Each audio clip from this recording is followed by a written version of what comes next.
Hello friends, welcome to Sashtiya kitchen. இன்றைக்கி நம்ம என்ன கோயில் பார்க்க போகிறோம்னா குக்கே சுப்பிரமணியம் கோயிலை தான் பார்க்க போகிறோம். இந்த கோயில் கர்நாடக மாநிலம் தட்சண கன்னடத்தில் சுப்பிரமணியங்கிற கிராமத்தில் இருக்கக்கூடிய கோயில் தான் குக்கே சுப்பிரமணிய கோயில். இந்த கோயில் இயற்கையோடு ஒன்றி பார்க்கறதுக்கே ரொம்ப அழகாக இருக்கும். இங்கே ஓடக்கூடிய நதி குமார நதி. இங்கே குளிச்சுட்டு தான் கோயிலுக்கு வராங்க. கோயில் மேற்கு தொடர்ச்சி மலையில் தான் அமைஞ்சிருக்கு. குமாரமலைக்கு பக்கத்தில் இருக்குது. 6 தலை நாக வடிவத்தில் சேஷமலை ரொம்ப அழகாக இருக்கும். சுப்பிரமணியபுரம் முன்னாடி குக்கேப்பட்டினம் அழைக்கப்பட்டதுன்னு சொல்கிறாங்க. இங்கே கோயிலில் சுப்பிரமணியர் தான் முக்கிய மூர்த்தியாக இருக்கிறாரு. கோயிலில் காலசர்ப்ப தோஷமெல்லாம் நிவர்த்தி செய்கிறாங்க. ஆதி சங்கராச்சாரியார் வழிபட்ட தலமாகவும் கருதப்படுகிறது. கருடன்கிட்ட இருந்து தப்பிக்கிறதற்காக வாசியும் பிற பாம்புகளும் இங்கே தான் தஞ்சம் அடைஞ்சிருக்குதுங்க.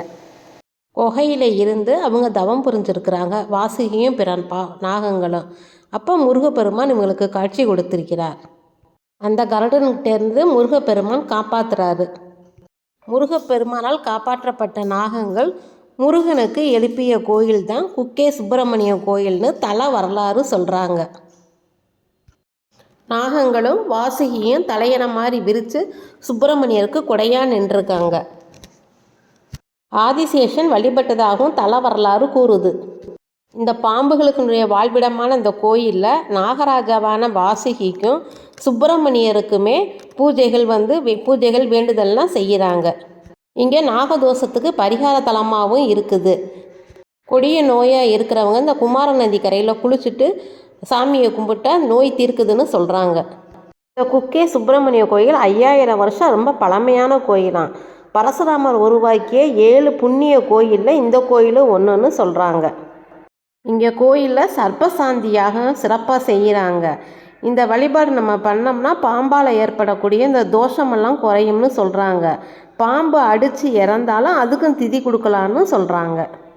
கோயிலில் செத்த பாம்புக்கு திதி கொடுக்கக்கூடிய பழக்கமும் இருந்து வருது. இங்கே முருகன் சிவசக்தி அம்சமாக இருக்கிறாரு. அவரோட சக்தி பூராமே இந்த குமரபர்வத மலை பூராமே நிரம்பி இருக்குன்னு சொல்கிறாங்க. இந்த குமாரபர்வத மலையிலிருந்து தான் முருகப்பெருமான் பூலோகத்திலேருந்து தேவலோகத்துக்கு சென்றார்னு தல வரலாறு கூறுது. குமாரபர்வத மலையில் இருக்கக்கூடிய கல்லுக்கு ரொம்ப சக்தி ஜாஸ்தியாக இருக்குமா. அந்த கல்லுக்கு சண்முகலிங்கம்னு சொல்கிறாங்க. இவ்வளவு சக்தி வாய்ந்த இந்த குக்கே சுப்பிரமணிய கோயில் இயற்கையோடு ஒன்றி பார்ப்பதற்கே ரொம்ப அழகாக இருக்குது. கர்நாடக மாநிலத்தில் இந்த குக்கே சுப்பிரமணிய கோயில் ரொம்ப பிரசித்தி பெற்ற கோயிலாக இருக்குது. இந்த தலம் ஆன்மீக வழிபாட்டு தலமாக மட்டுமல்லாமல் ஒரு சுற்றுலா தலம் மாதிரியும் கூட விளங்குது. இங்கே கோயிலில் இருக்கக்கூடிய கருட கோபுரம் வெள்ளியில் செய்யப்பட்ட கோபுரமாக இருக்குது. வீடியோ பிடிச்சிருந்தா உங்களுக்கு சஷ்டியா கிச்சனை லைக் பண்ணுங்கள், ஷேர் பண்ணுங்கள், சப்ஸ்கிரைப் பண்ணுங்கள். ஓகே.